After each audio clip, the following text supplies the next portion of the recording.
Students, this is Vikas, your chemistry tutor, English Baba channel पर। Students, जो आज का जो हमारा इंपॉर्टेंट टॉपिक है that is called covalent bonding. अभी लास्ट में जो हमने कवर अप किया था लास्ट लेक्चर में, that was the ionic bond, और उसके अंदर हमने देखा था कि आयनिक बॉन्ड की फॉर्मेशन कैसे होती है, उसके लिए कंडीशंस क्या क्या नेसेसरी हैं एंड उसके कैरेक्टरिस्टिक्स क्या क्या हो सकते हैं। सेम वे में यहां पर हम कोवलेंट बॉन्ड को भी डिस्कस करेंगे।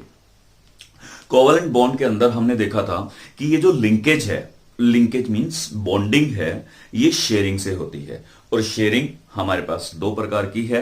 वन इज जहां पर इक्वल शेयरिंग होगी और सेकंड में जहां पर अनइक्वल शेयरिंग होगी। आइए देखते हैं उसको क्या है। सो ये है बेसिकली लिंकेज इन विच यहां पर जो शेयरिंग हो रही है ये टू टाइप्स की शेयरिंग हो रही है।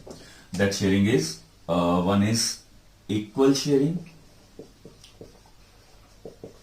and the second one is unequal sharing। जब हम इक्वल शेयरिंग की बात करते हैं तो उस बॉन्ड को हम कोवलेंट बॉन्ड बोलते हैं।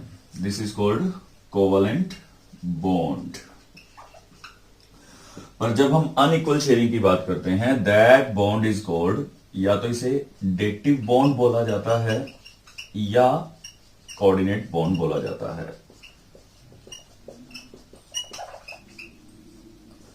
तो हम एक एक करके इनकी स्टडी करते हैं। तो first of all we will discuss about the equal sharing part, that is called purely covalent bond. पहले डेफिनेशन समझते हैं, फिर उसके बाद उसके कुछ एग्जांपल्स उसको क्लियर करते हैं।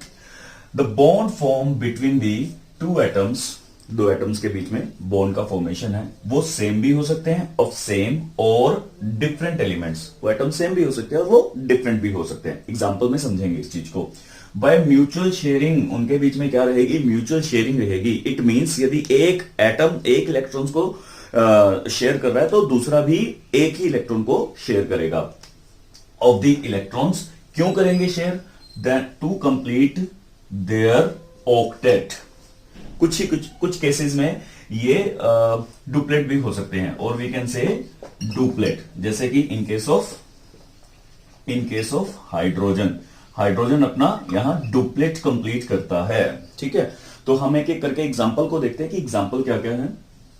जैसे कि हमारे पास इस चीज के जो एग्जांपल बनेंगे वो थ्री टाइप्स के एग्जांपल बनेंगे। It can be of three types. One is से सिंगल बॉन्ड, ये सिंगल बॉन्ड हो सकता है, ये डबल बॉन्ड हो सकता है, और ये ट्रिपल बॉन्ड हो सकता है। सिंगल बॉन्ड के अंदर वहां म्यूचुअल शेयरिंग सिंगल इलेक्ट्रॉन्स की होगी, सिंगल इलेक्ट्रॉन शेयर दोनों तरफ से। डबल के अंदर सेम वे में टू इलेक्ट्रॉन्स की होगी, और ट्रिपल बॉन्ड में थ्री इलेक्ट्रॉन्स की म्यूचुअल शेयरिंग आपको देखने को मिलेगी। एक एक करके एग्जांपल देखते हैं इन सबका, फिर आपको थोड़ी सी चीज और ज्यादा क्लियर हो जाएगी। सो फर्स्ट ऑफ ऑल हम डिस्कस करते हैं about the single bond. Single bond के अंदर हमने क्या देखना है कि वहां पर जो म्यूचुअल शेयरिंग हो रही होगी वो सिर्फ एक ही इलेक्ट्रॉन की हो रही होगी। फॉर एग्जांपल हाइड्रोजन है, सो हाइड्रोजन के आउटरमोस्ट शेल में कितने इलेक्ट्रॉन होते हैं? वन होते हैं। ये हमने लुईस डॉट स्ट्रक्चर से इसको शो किया, और दूसरे हाइड्रोजन के भी पास कितने होंगे? वन होंगे। सो इसे अपना डुप्लेट कंप्लीट करना है। जैसे कि हाइड्रोजन के ऊपर बात हुई है कि हाइड्रोजन अपना क्या कंप्लीट करता है? डुप्लेट कंप्लीट करता है। तो ये अपना डुप्लेट कंप्लीट करने के लिए इसका एक इलेक्ट्रॉन शेयर करेगा, और ये वाला आइटम अपना डुप्लेट कंप्लीट करने के लिए इसका इलेक्ट्रॉन शेयर करेगा। सो यहां पर इनके बीच में जो शेयरिंग होगी that will be the mutual sharing, और जब बॉन्ड का फॉर्मेशन होगा that bond is single bond. ये एक सिंगल बॉन्ड का फॉर्मेशन होगा। ठीक है, अगर हम अब जब इसे शेयरिंग को किस तरीके से दिखाना है, वी नो दैट इसके पास एक s ऑर्बिटल होता है। s orbital contain single electron, और दूसरा s भी, मतलब हाइड्रोजन का जो दूसरा ऑर्बिटल, दूसरा एटम होगा, उसके पास भी एक s ऑर्बिटल ही होगा। जब ये आपस में शेयर करेंगे, याद रखिए ये एक ही एक्सिस पर अपने आप को अप्रोच करेंगे। ये एक ही एक्सिस पर अप्रोच कर रहे हैं। एक और क्वेश्चन है, वो भी मैं क्वेश्चन पूछता हूं आपसे, आप उसका आंसर दीजिएगा कि क्या होगा जब ये एक ही एक्सिस पर दोनों एक दूसरे को अप्रोच करेंगे, और यहां पर आप क्या देखेंगे कि इनके बीच में म्यूचुअल शेयरिंग होगी। That is the mutual sharing. इस म्यूचुअल शेयरिंग को हम बॉन्ड का फॉर्मेशन बोल देते हैं, that is the covalent bond. इसने भी एक इलेक्ट्रॉन डोनेट किया और इसने भी एक इलेक्ट्रॉन डोनेट किया, और आपस में दोनों ने उसको शेयर किया। इसने भी अपना डुप्लेट कंप्लीट किया और इसने भी अपना डुप्लेट कंप्लीट किया। क्वेश्चन ये है कि इन दोनों ने बॉन्ड का फॉर्मेशन क्यों किया। द रीजन इज इसकी एनर्जी भी ज्यादा थी और इसकी एनर्जी भी ज्यादा थी। इन दोनों ने अपनी एनर्जी को कम करने के लिए बॉन्ड का फॉर्मेशन किया। ये हम पहले लेक्चर में पढ़ चुके हैं कि ये बॉन्ड का फॉर्मेशन क्यों होगा। बिकॉज ऑफ दिस अप्रोचिंग, ये अपनी एनर्जी को कम करना चाह रहा है और ये भी अपनी एनर्जी को कम करना चाह रहा है, और लुईस के अकॉर्डिंगली ये अपने डुप्लेट को भी कंप्लीट करना चाह रहे हैं। तो due to this reason they will. अब हम सिंगल बॉन्ड्स के कुछ और टाइप्स को कंसीडर करते हैं। अभी जो हमने एग्जांपल देखा था हाइड्रोजन एंड हाइड्रोजन का, उसके अंदर दोनों के दोनों एलिमेंट सेम थे। अब एक डिफरेंट का एग्जांपल लेते हैं। से एक बहुत ही अच्छा एग्जांपल है, दैट इज कॉल्ड HCl। सोचो HCl कैसे बना होगा। हाइड्रोजन के आउटरमोस्ट शेल में एक इलेक्ट्रॉन है और क्लोरीन के आउटरमोस्ट शेल में, हम इसके बारे में बात कर चुके हैं, आउटरमोस्ट शेल में देयर आर 7 इलेक्ट्रॉन्स, 1 2 3 4 5 6 एंड 7। इसे अपना ऑक्टेट कंप्लीट करना है और इसने अपना डुप्लेट कंप्लीट करना है। तो ये क्लोरीन का एक इलेक्ट्रॉन शेयर करेगा और ये एक इलेक्ट्रॉन हाइड्रोजन से शेयर करेगा। इसने भी एक इलेक्ट्रॉन शेयर किया और इसने भी एक इलेक्ट्रॉन शेयर किया, and they will form HCl bond. और कौन सा बॉन्ड बनेगा, that will be the single bond formation. ये हमारे पास सिंगल बॉन्ड का फॉर्मेशन होगा, ठीक है। पर यहां पर जो एलिमेंट्स आप देख रहे हैं, both the elements are different. Hydrogen और हाइड्रोजन में दोनों एलिमेंट सेम थे। तो ये सिंगल बॉन्डिंग के अंदर हमने देखा कि इस तरीके की म्यूचुअल शेयरिंग होती है। म्यूचुअल क्यों कहा, एक हाइड्रोजन ने किया और एक ही उसके रिवर्स में क्लोरीन ने अपने बॉन्ड की फॉर्मेशन की। एक चीज याद रखनी है इसके अंदर, देखो ये क्लोरीन है, क्लोरीन के आउटर मोस्ट शेल में 7 इलेक्ट्रॉन होते हैं। इन 7 इलेक्ट्रॉन्स में ये पेयर्स हैं, दीज आर द, ये जो इलेक्ट्रॉन्स हैं इनको हम पेयर्स बोलते हैं, ठीक है, पेयर्स, क्योंकि इलेक्ट्रॉन पेयरिंग में है। और ये कौन सा इलेक्ट्रॉन है, this is the unpaired electron, this is the unpaired electron. और ये कौन से हैं, these are the paired electron. Paired electron, paired electron मतलब दो में प्रेजेंट है, दो ये प्रेजेंट है, these are the paired electron, ये अनपेयर्ड इलेक्ट्रॉन है।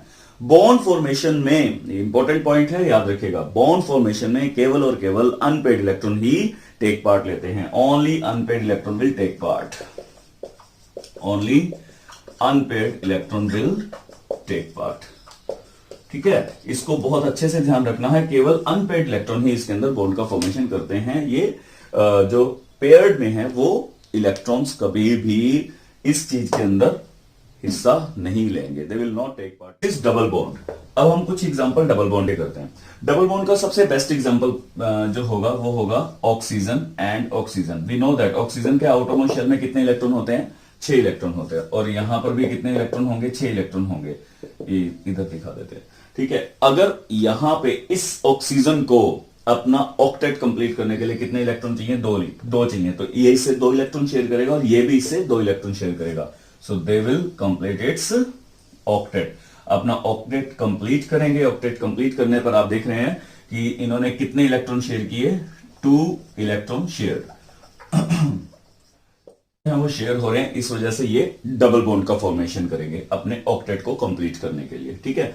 अभी आपको यहां देखने में लग रहा होगा कि इस ऑक्सीजन ने वो इलेक्ट्रॉन शेयर किए, ये तो पेयर्ड थे, बट ऐसा नहीं है। ये थ्योरी इस चीज को एक्सप्लेन नहीं कर पाई, बट हम जो अगली थ्योरी करेंगे, जो नेक्स्ट थ्योरीज करेंगे, उस थ्योरीज के अंदर आपको समझ में आएगा कि ये पेयर्ड इलेक्ट्रॉन नहीं है, ये भी अनपेयर्ड इलेक्ट्रॉन है जो शेयर करते हैं, ठीक है। ये उसके बाद में हम समझेंगे, स्लोली हमें ये चीज समझ में आएगी। जो तीसरा है that will be the triple bond. Triple bond के अंदर हमारे पास बहुत अच्छा एग्जांपल है जो है नाइट्रोजन एंड नाइट्रोजन का। N2 गैस का फॉर्मेशन होता है। नाइट्रोजन के आउटरमोस्ट शेल में 5 इलेक्ट्रॉन्स हैं और इसके भी आउटरमोस्ट शेल में 5 इलेक्ट्रॉन्स है। इसे 3 चाहिए अपना ऑक्टेट कंप्लीट करने के लिए, तो it will share 3 electrons over here. यहां पर भी ये कितना शेयर करेगा, 3 इलेक्ट्रॉन शेयर करेगा। तो इन्होंने 3 इलेक्ट्रॉन शेयर किए, 3 इलेक्ट्रॉन शेयर किए, तो बॉन्ड कौन सा बनेगा, ट्रिपल बॉन्ड, 3 इलेक्ट्रॉन शेयर। इन्होंने अपनी 3 इलेक्ट्रॉन को शेयर करने के बाद ट्रिपल बॉन्ड का फॉर्मेशन किया, ठीक है। सो आप कुछ एक एग्जांपल दे रहा हूं मैं, आप उसको सॉल्व करके मुझे जरूर सेंड कीजिएगा। नंबर 1 उसके अंदर जो फर्स्ट है दैट इज मीथेन। ये मीथेन है जो हम ऑलरेडी 10th क्लास में पढ़ चुके हैं इसके बारे में। Second one is ammonia, NH3, इसका फॉर्मेशन आप बताएंगे कि कैसा होगा। Third one is that will be ethene. Ethene, so what will be the formula of ethene? Ethene का formula C double bond C, एक एच यहां, एक एच यहां, एक एच यहां, एक एच यहां, ठीक है। So that will be the ethene. तो C2H4 इसका फॉर्मूला होगा। ये 3 आप सोल्व करके मुझे सेंड करेंगे। क्लियर? ये भी ये चीज पढ़ी थी कि आयनिक बॉन्ड को फॉर्म करने के लिए वहां पर भी बहुत सारी कंडीशंस को हमने स्टडी किया था। सेम वे में यहां भी स्टडी करेंगे। तो यहां पर जो पहली कंडीशंस हम स्टडी करने वाले हैं वो है इलेक्ट्रोनेगेटिविटी। इलेक्ट्रोनेगेटिविटी हमने आयनिक बॉन्ड के लिए पढ़ा था कि वहां पर इलेक्ट्रोनेगेटिविटी का जो डिफरेंस होना चाहिए वो मिनिमम डिफरेंस 2 होना चाहिए, तभी आयनिक बॉन्ड का फॉर्मेशन होगा, अदरवाइज आयनिक बॉन्ड का फॉर्मेशन नहीं होगा। तो कुछ केस यहां पर भी है। यहां पर ऐसा नहीं है कि 2 ही होना चाहिए। यहां अगर कोई भी डिफरेंस ना हो, यानी कि द डिफरेंस इज 0 या वेरी लो डिफरेंस, ठीक है, वो बहुत कम डिफरेंस हो, तब वो कौन सा फॉर्मेशन कर देंगे, कोवलेंट बॉन्ड का फॉर्मेशन हो जाएगा। ठीक है, तो जितने भी अभी हमने फॉर्मेशंस देखी हैं, यदि आप उसके डिफरेंसेस देखेंगे तो डिफरेंस या तो बहुत कम है और कईयों में तो बिल्कुल भी नहीं है। जैसा कि यदि वो सिमिलर एटम के साथ बॉन्ड का फॉर्मेशन करते हैं तो वहां डिफरेंस बिल्कुल भी नहीं होता आयनिक में। हाइड्रोजन हाइड्रोजन की बात की, ऑक्सीजन ऑक्सीजन की बात की इसके अंदर।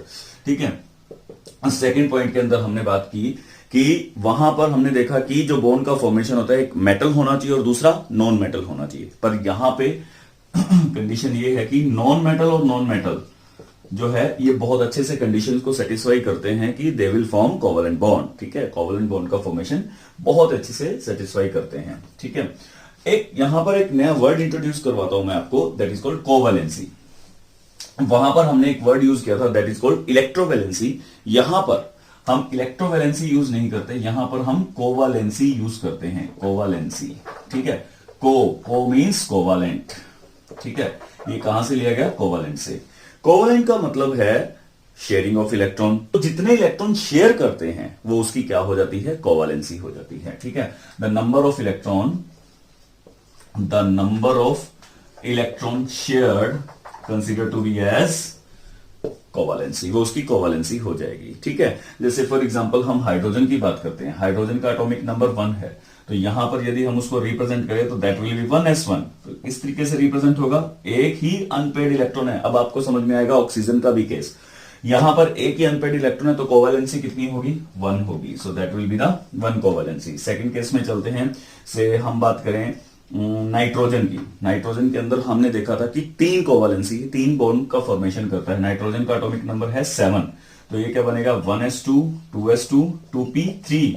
हमें इसको कंसीडर करना है। इन दोनों को एक बार इस तरीके से फुली फील्ड में लिखते हैं, 1 2 और ये रखा p का। ठीक है, p में 3 इलेक्ट्रॉन, तो 1s में 2 इलेक्ट्रॉन पेयर्ड है, 2s में 2 इलेक्ट्रॉन पेयर्ड है, p में कितने आ रहे हैं, 1 2 3, तो कोवैलेंसी विल बी 3। कोवैलेंसी कितनी हो जाएगी, 3 कोवैलेंसी। ठीक है, now we will take the case of oxygen.